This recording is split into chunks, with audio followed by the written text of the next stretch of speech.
llamaste y yo te seguí sin pensarlo. Me formaste y al pasado dije no, no, no, no, no. En estos domingos lo que hemos querido es estudiar, por supuesto, mirar en la Escritura algunos apartes de algo tan importante que es la gloria de Dios, ¿cierto? La gloria de Dios. Que como vimos desde el comienzo, si hablamos de qué es lo más importante, cuál es el propósito macro de Dios a nivel global, por qué Él hace todo esto, ¿cierto? Dice que creó los cielos y la tierra, dice que tiene un plan para desarrollar y está llevando a cabo un plan a través de muchos siglos de historia, donde Él se ha dado a conocer de diferentes formas, dice. Y si miramos hacia adelante, encontramos que también nos habla del futuro, qué va a pasar, todo cómo se va a dar, pero todo eso tiene un propósito, y ese propósito es la gloria de Dios. Es decir, que Dios sea el único exaltado en todo. El único exaltado en todo. O sea, Él recibe la gloria por todo. Si nosotros somos salvos, pues la gloria es para Él, que ha salvado a un vil pecador. ¿Sí ve? Ahí está Dios glorificado. Si respiramos cada día nos levantamos y respiramos, y un ser como nosotros respira todavía, ¿qué es eso? Gloria para Dios, porque podemos estar muertos. Y muchos amanecen muertos o ya no amanecen. ¿Mm? Tenemos buena salud, ¿cierto? Como dicen, a algunos no les duele ni una muela, a otros les duele una, pero es llevable, ¿cierto? ¿Qué es eso? ¿Quién es el que sana finalmente? Dios. ¿Para quién es la gloria? Para Él. Cuando nos pasa algo duro, grave, un accidente, hoy como estamos en un mundo tan perdido, ¿qué no nos puede pasar? Nada de eso nos pasa a nosotros los creyentes, los hijos de Dios, si no es porque Dios lo hace, como les parece. Y cada vez que nos pasa algo tenemos que preguntarnos, Señor, ¿qué quieres hacer en mi vida, cierto? ¿Cuál es tu propósito? Y entonces nos animamos, y eso es para gloria de Dios, porque es para hacernos mejores, para pulirnos, para perfeccionarnos, aunque en el momento estamos llorando, ¿cierto? Porque Dios nos ha escogido a cada uno de nosotros los salvos, y cada persona que llega al conocimiento de Dios dice que Él los escoge ¿para qué? Para la gloria de Él. Diga que todo lo que Él haga en nosotros va a ser solamente para la gloria de Él. En esta tierra somos eso, instrumentos que Él tiene y usa y hace acá y allá como Él quiere, para Él ser glorificado. Eso no quiere decir que entonces a todos nos va a ir bien y el bienestar nuestro va a ser espectacular, y que cuando nos vean en un yate, entonces Dios es glorificado porque todos estamos en yates y estamos en, mejor dicho, en lo mejor. No. Dios hace las cosas diferentes, aunque eso lo puede hacer. Cuando un vil pecador, perdido y todo eso, Dios lo saca de allá a ser alguien en la vida, ¿eso qué es? Una obra espectacular, ¿cierto? Ahí, ¿quién es glorificado? Dios. Por eso, a través de la historia, a través de muchos siglos, y en el registro que tenemos del Antiguo Testamento, enfocado en Israel, el pueblo de Israel, ahí encontramos cuántas cosas Dios hizo con ese pueblo. Desde llamar a Abraham y a través de Jacob, formar esa nación de Israel para lo mismo, como somos nosotros hoy. La iglesia, para la gloria de Dios, escogió a Israel también para hacer lo que Él quería en ese momento, pero para Él ser glorificado. Por eso cada acción y cada acontecimiento y cada narración que encontramos en la Biblia, en el Antiguo Testamento, referente a Israel, es un ejemplo para nosotros y es una enseñanza para nosotros. Y eso es lo que hemos venido mirando, ¿no? Hoy vamos a estar otra vez ahí en el libro de Números, capítulo 20. Libro de Números, capítulo 20, versículo 1 al 3. 13 versículos que nos hacen una narración de un acontecimiento bien especial, ¿no? Bueno, como todos los de la palabra de Dios, pero que nos dejan un mensaje muy especial para nosotros, ilustrado, ¿no? Un ejemplo que llega a nuestra vida. Lo que encontramos ahí lo podemos decir en una frase, pero es mejor ver todo el acontecimiento para ver cómo Dios hizo y cómo eso es un espejo perfecto para nosotros. Por eso vamos a hablar ahí de la gloria admirable. Es una gloria admirable la de Dios, que requiere esa admiración. Porque ¿quién hace eso sino Dios? ¿Quién puede hacer eso sino Dios? Porque así como hablamos de que Dios es todopoderoso y que puede acabar este mundo en menos de nada, enviar fuego y acabarlo, también hemos visto que Dios es misericordioso y que perdona, ¿cierto? Y eso también nos lleva a glorificar a nuestro Dios y nosotros mucho más. ¿Cuántas veces pecamos en la vida? ¿Mm? ¿O hay alguien que dice que no peca? A ver, que levante la mano el que diga que no peca. Porque ese que diga que no peca tiene que ser colgado, ¿no? ¿Cierto? Mínimo. Al contrario. Tristemente tenemos que decir que todos los días estamos pecando muchas veces y de muchas maneras. Pero sabe, en nuestro contexto de creyentes salvos por el Señor, pues eso no es para pecar más, nunca, sino para estar de rodillas más delante de Dios. Porque si no fuera por esas cosas duras en la vida, ¿sabe qué pasaría con nosotros? No buscaríamos a Dios. Si no, pregunte la última vez que usted de verdad buscó a Dios. Si no fue en esas situaciones duras de la vida. Entonces vamos entendiendo muchas cosas, ¿no? Que suceden y ahora por qué suceden. La gloria de Dios es manifestada en medio de la pecaminosidad del ser humano. Aunque el mundo se debate en eso, en la maldad, y el ser humano también, y los creyentes de alguna manera somos afectados y sufrimos por eso, la gloria de Dios en medio de todo eso, ¿qué? Brilla. Brilla. Dios siempre es glorificado en la vida de su pueblo, porque, como ya vimos, somos instrumentos para la gloria de Dios. En ese contexto del pueblo de Israel y en ese contexto también de que Dios lo sacó de Egipto, después de 400 años de esclavitud, de estar en la mala, como decimos, o en la inmunda, dicen otros hoy, ¿no? Los saca de allí, los lleva por el desierto, 40 años, y en todos esos recorridos son cantidad de situaciones que se dan, y el pueblo sufre. De una o de otra manera, en el desierto, muy parecido a nosotros, ¿no? Solamente que no estamos allá en el desierto literal. Que decir desierto allá tampoco es que quiera decir que solo arena y polvo, ¿no? Por si acaso. Desiertos en ese tiempo y en lo que tiene que ver con esas zonas, más o menos es lo que nosotros le llamamos hoy potreros, ¿no? O sea, expansiones de tierra muy amplias, pero donde había, por supuesto, hierba y todo eso. No era solo piedra y tierra y polvo, porque imagínense. En todos esos recorridos que ellos hicieron, en esas condiciones, pues ya podemos imaginarnos de qué sufrieron ellos, más o menos. Después de salir de Egipto, con todos los milagros y señales que Dios les hizo. ¿Se acuerdan de la historia del paso por el Mar Rojo, donde Dios lo abrió y les dijo que pasaran? Y pasaron hasta lo último y los guardó. Y después siguieron en el desierto. Ya en el desierto. Entonces, ¿qué podían sufrir ellos? ¿Qué creen ustedes? ¿Mm? Cansancio, ¿cierto? Eran días caminando. ¿Qué más podían sufrir? Hambre. ¿Quién vive sin comida, cierto? ¿Qué más? Sed, necesidad de agua. 3 cosas fundamentales, ¿no?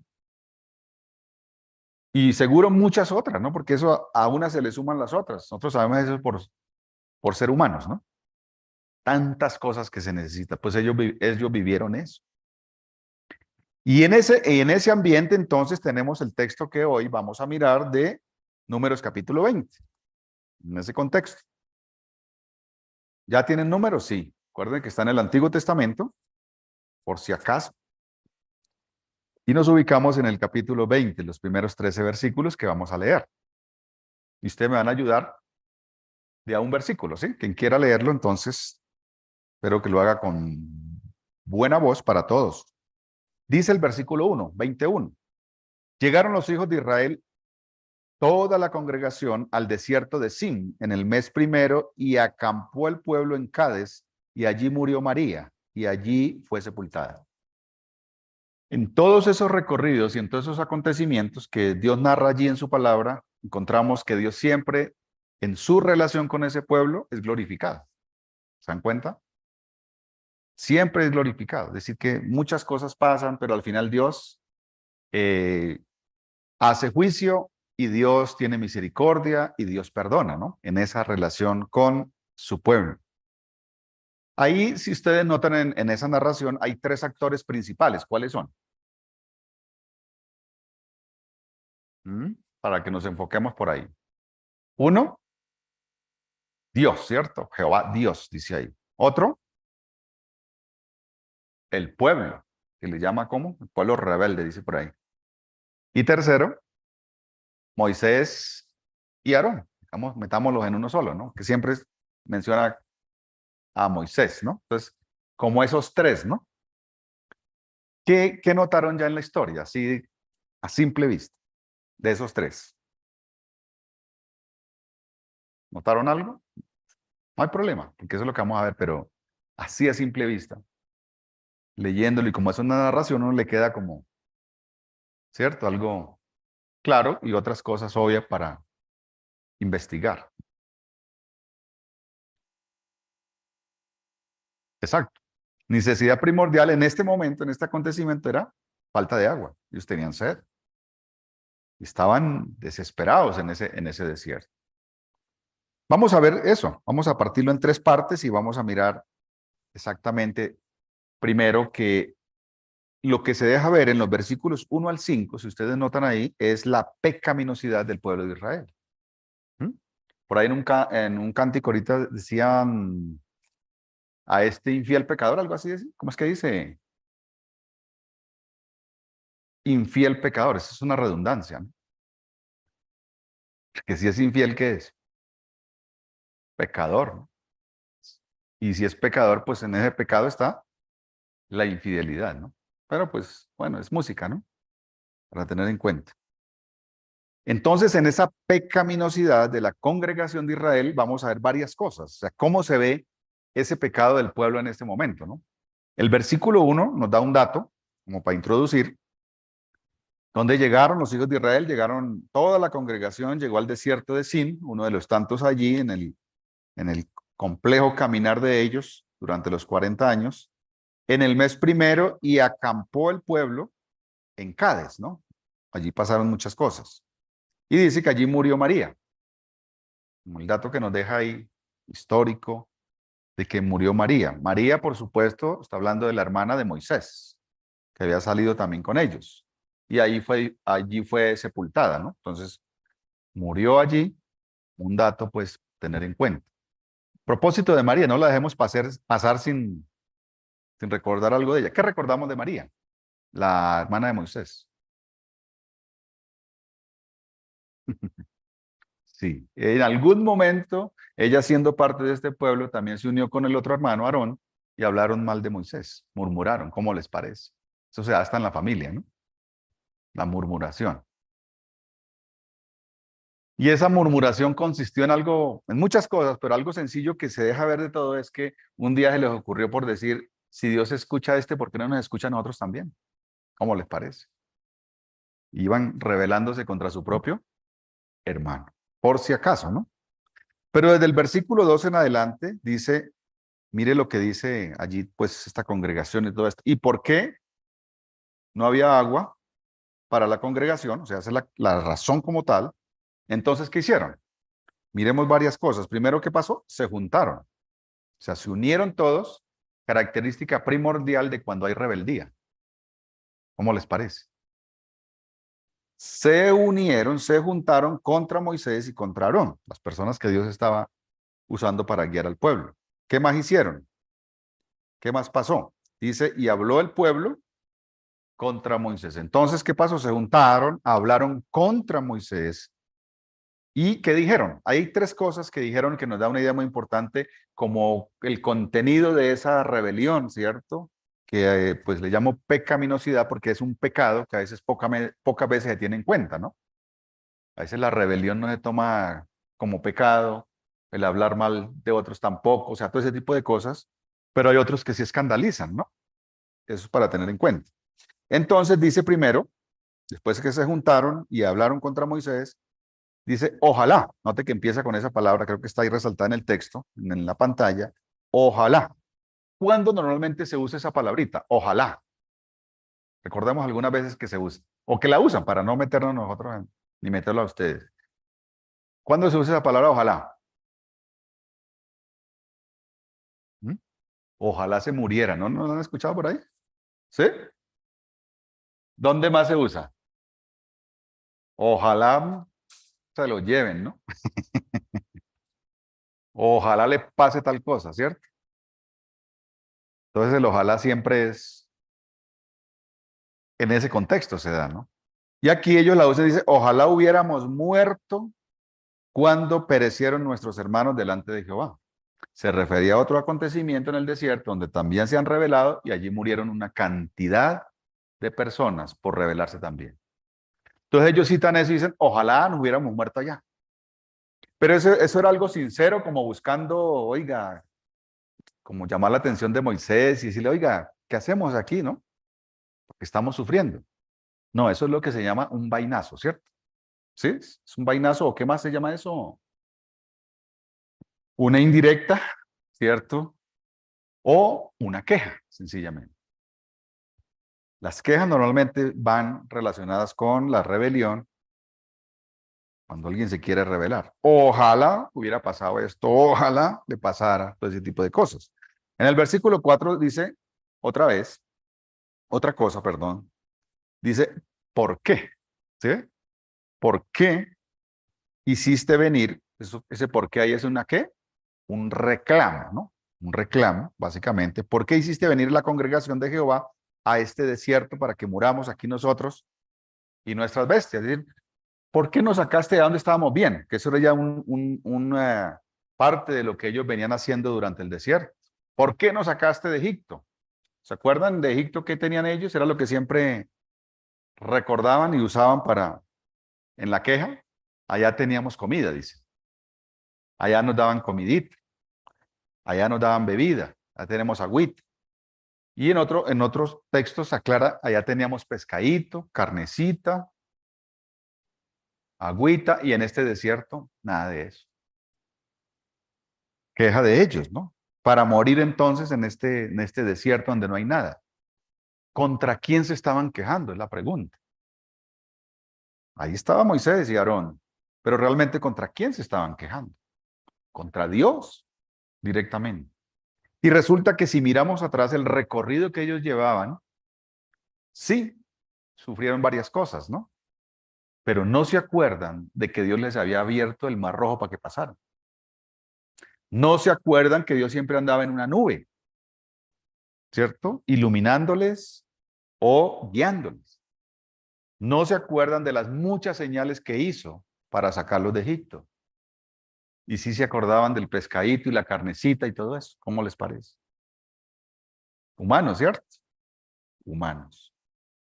Y un ángel de Dios iba siempre guiando el camino de ellos, dice. Desde que salieron de Egipto y por el desierto. Entonces, ¿por qué? Hay otro por qué en el 5, ¿sí? ¿Por qué nos has hecho subir de Egipto para traernos a este, ¿cómo le llaman a ese lugar? Mal lugar. Mal lugar. En otro caso diremos a esta porquería o a este no sé qué, ¿cierto? Que es lo que normalmente se usa cuando se está en esas condiciones. No es lugar de cementera, ni de higuera, ni de viñas. Desde aquí esto no produce nada, aquí no hay nada. O sea, terrible esto. Es la queja de ellos, que es realmente, como se dice en el título, deja ver la pecaminosidad de ellos. Dejar a Dios a un lado y centrarse en las puras necesidades físicas de ellos, cambiando a Dios por algo puramente material. ¿Y quién les podía dar agua? ¿Y quién les había dado de comer? ¿Y quién los había llevado y cuidado durante tanto tiempo ante tantos peligros y situaciones donde no había salida? ¿Quién los guardó de la muerte durante todo ese recorrido? El Dios Todopoderoso. Pero todo se centró en que no había agua y cambiaron todo simplemente por eso. ¿Mm? He ahí la situación, que podría verse de muchas maneras, ¿no? Pues sí, necesitado y todo, pero no había algo más grande en ese momento que Dios. Ya les había mostrado de muchas maneras lo que él podía hacer. Les dio pan en el desierto, ¿cierto? El maná. Les dio carne, cuando pidieron carne les dio codornices para que ellos comieran y dice que hasta se les salía por las narices. Y todavía seguían en esta situación. ¿Qué les dice eso? ¿Qué nos dice eso a nosotros como humanos, pero creyentes, que conocemos a Dios, que sabemos muchas cosas de Dios? Pronto a nosotros directamente no nos ha abierto el Mar Rojo, ¿no? Pues en el contexto en que estamos, pero seguro ha hecho muchas otras cosas el Señor en nosotros. De pronto podríamos pensar en cosas muy visibles, muy grandes, pero también todas aquellas que a diario suceden en nuestra vida y que es Él quien las hace. Y que para o por una necesidad vayamos a decir Dios ya no existe o ya no tengo en cuenta a Dios porque me siento mal, como dicen muchos hoy. Es que hoy me siento mal, no quiero saber nada. ¿Dónde está Dios acaso? Por una necesidad o por una situación, cuando deberíamos decir realmente, Señor, ¿qué estás puliendo en mi vida? Porque esa es la realidad con Dios. Si usted es un hijo de Dios, usted tiene una relación personal con Dios. Que la aproveche o no la aproveche, eso es otra cosa. Pero Dios está con usted y en usted. Y que Él está trabajando todos los días, las 24 horas del día. Entonces, sí, bueno, ¿qué está haciendo Dios en mi vida? Y si estoy en esta situación, cualquiera que sea, téngalo por seguro que Dios está haciendo algo en nosotros. ¿Ve? La pecaminosidad de Israel mostraba cómo ignoraban ellos la gloria de Dios. A Dios y su gloria, por supuesto. Porque cuando hablamos de que Él hace, es para su gloria. Y eso siempre será algo espectacular que Él hace en la vida de cada persona.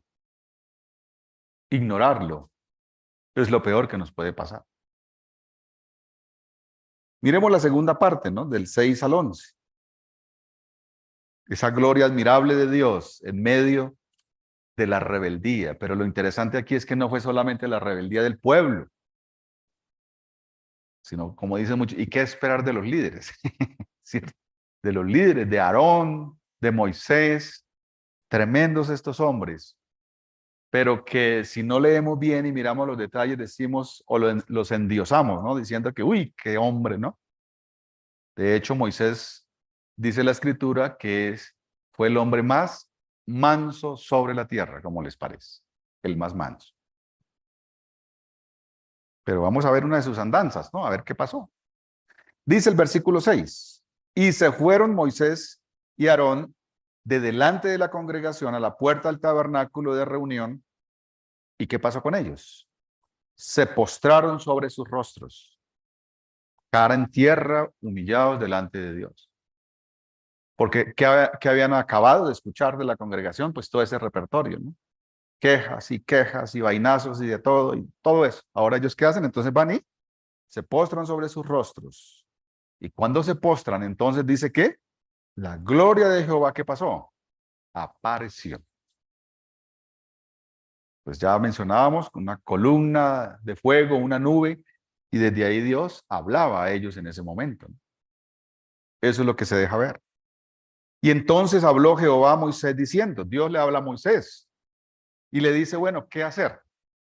Listo, la situación, la necesidad, no había agua, y le dice lo siguiente. Tomen muy bien observación o nota de qué le dice Dios y qué hizo Moisés. ¿Listos? A ver, ¿qué pasó? Estamos en el versículo 8, ¿no? Primero, ¿qué le dice? Toma la vara. Toma la vara. Segundo, reúne la congregación. ¿Sí? Bueno, a eso hágalo con Aarón, su hermano. Tercero, hablad a la peña, a vista de toda la congregación. Es decir, hable a la peña y que todos vean, ¿no? Delante de todos ellos. Hable a la peña y que todos vean. ¿Qué más hizo? Bueno, ¿y qué iba a suceder finalmente? Resultado, la peña dará su agua. De la peña saldrá agua, dice. Y le sacarás aguas de la peña y darás a beber a la congregación y a sus bestias, es decir, habrá agua en abundancia. Sigue esos pasos. Entonces, versículo 9, Moisés, ¿qué hizo? Número 1, ¿qué hizo? Tomó la vara. Esta es la famosa vara de Moisés, la misma que traía, ¿no?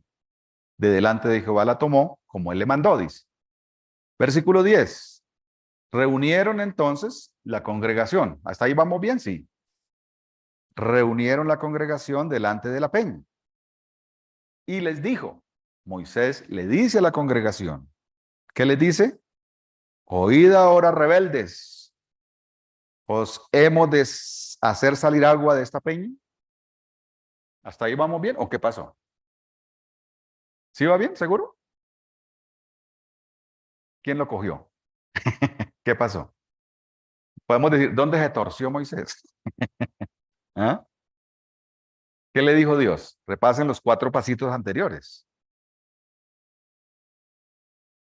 Hagan la comparación.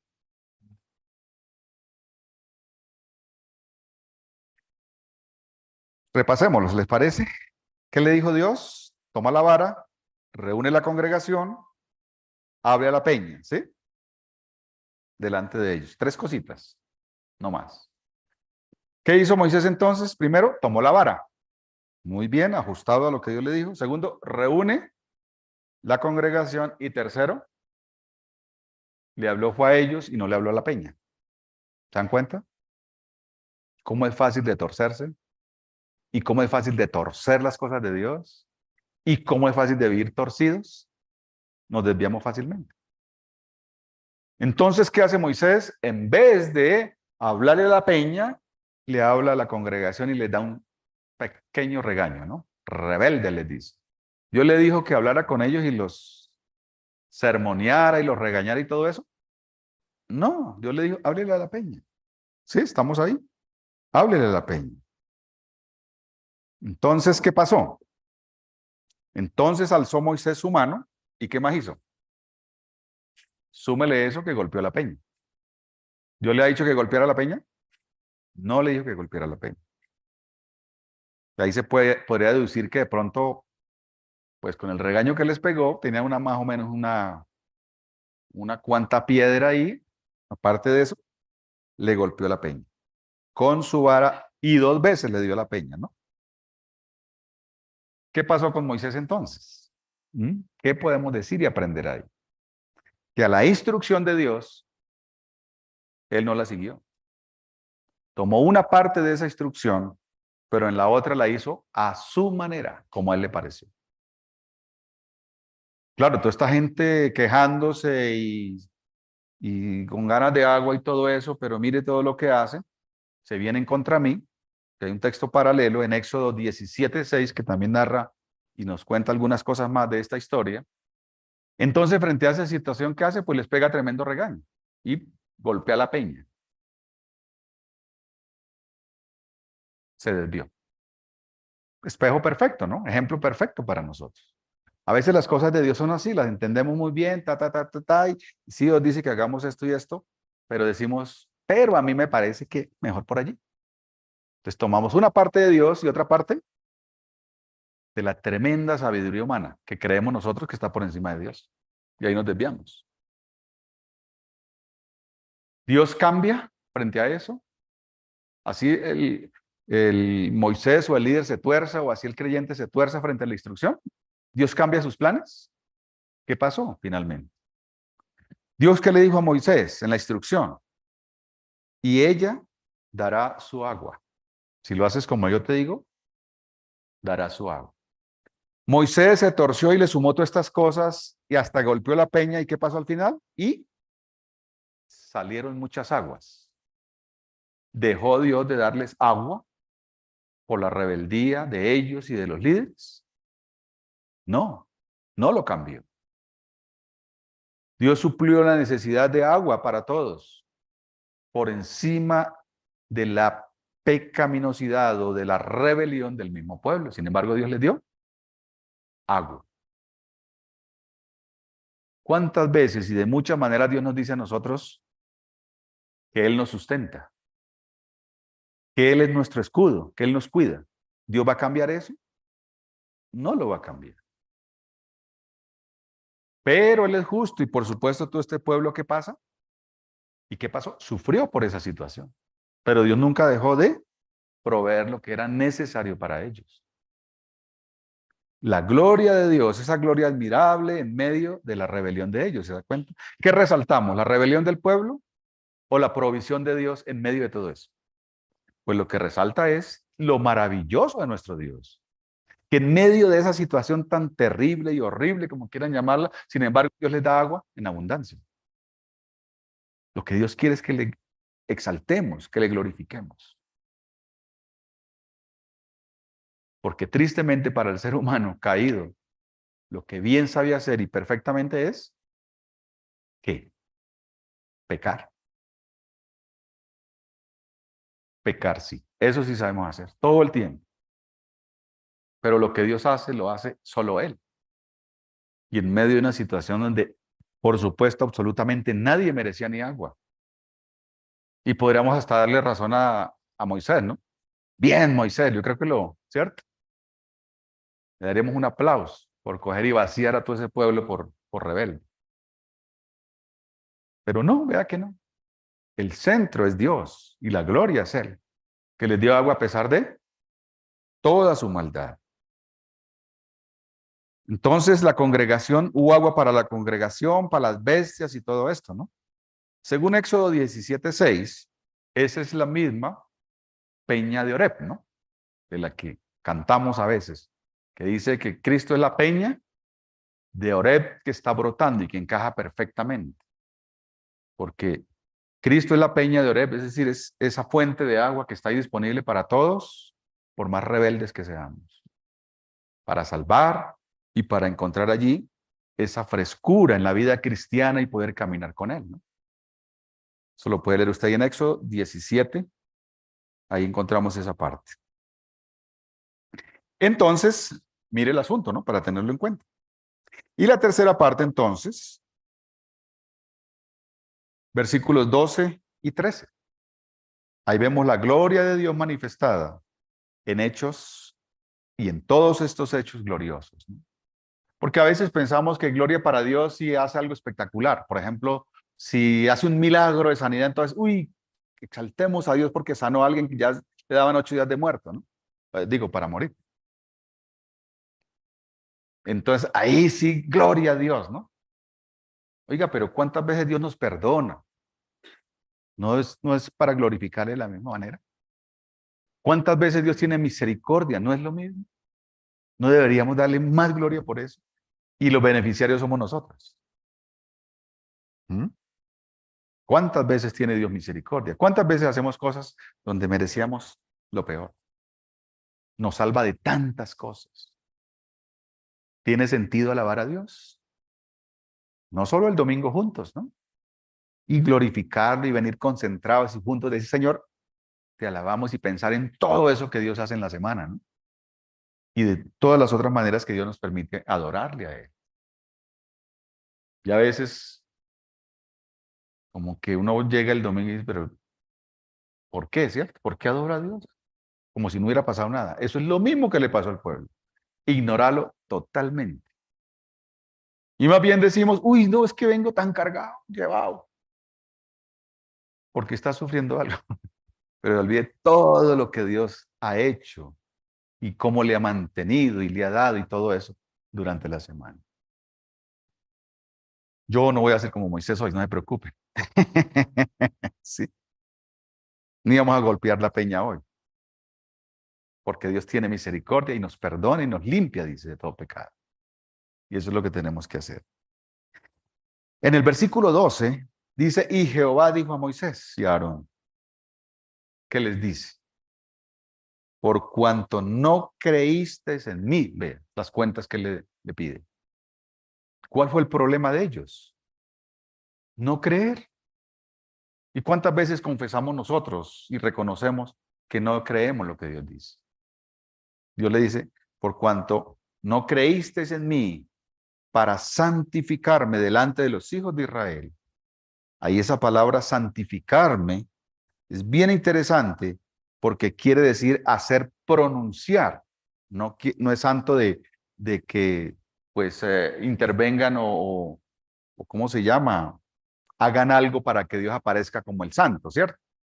No, aquí la idea es hacer pronunciar o hacer elogiar, es decir, que ese hecho como tal hace que de la congregación y de cualquier persona salgan elogios. Esa es la idea de santificar. Entonces, cuando Dios le dice a Moisés, háblale al pueblo, no, si fue así, no, háblale a la peña. ¿Para qué era que tenía que hablarle a la peña? Para que del pueblo salieran elogios para Dios. Porque solo hablándole a la peña salía agua. ¿Y quién hizo eso? Pues Dios. Entonces, ¿el pueblo qué iba a hacer? A dar gloria a Dios y alabar a Dios, a admirar al que hizo eso. Pero como decimos, lo que hizo Moisés fue tirarse todo, ¿cierto? Al coger y vaciar a la congregación, en vez de guiarla a que vieran el gran hecho de Dios, el gran milagro de Dios, para que lo elogiaran. Por eso dice ahí que por cuanto no creíste en mí para santificarme, es decir, para provocar en ellos, más bien, palabras de elogio y de alabanza para Dios. Por tanto, ¿qué juicio pronunció ahí? No meteréis esta congregación en la tierra que les he dado. Ellos iban camino a la tierra prometida y a llegar allá y tomar posesión y vivir en esa tierra que fluye leche y miel, dice. Pero en un hecho anterior, ya Dios le había dicho a toda la congregación, de ese momento ustedes no van a entrar. ¿Por qué? ¿Por qué los castigó de esa manera? Porque no habían creído también. Porque se rebeló toda la congregación contra Dios y les dijo, ustedes no van a entrar, sino que va a entrar sus hijos, es decir, la siguiente generación. Por tanto, los que entraron realmente a la tierra prometida fue la segunda generación, no la que salió de Egipto. De los que salieron de Egipto, ninguno entró, solamente dos. Y estos que iban camino para allá, entonces, ¿qué pasó?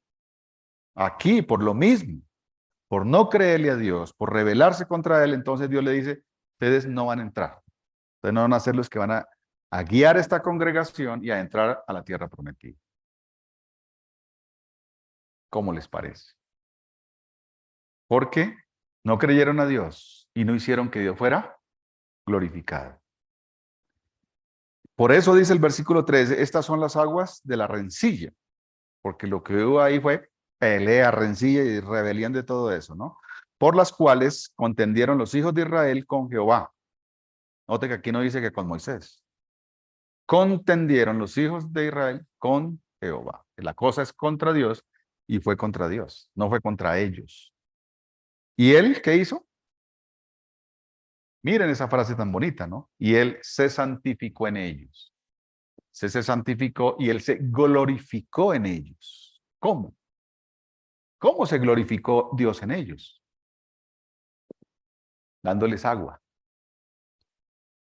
Y seguro que por más duros estos de corazón que fueran, salió algo para decir, oiga, definitivamente este Dios es que es bueno. Este Dios es misericordioso, porque mire nosotros, perdidos, llevados, rebeldes y de todo, ¿y Dios qué? Nos da agua.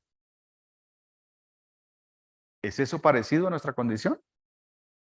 No es parecida, ¿cierto? Es la misma. Exactamente la misma.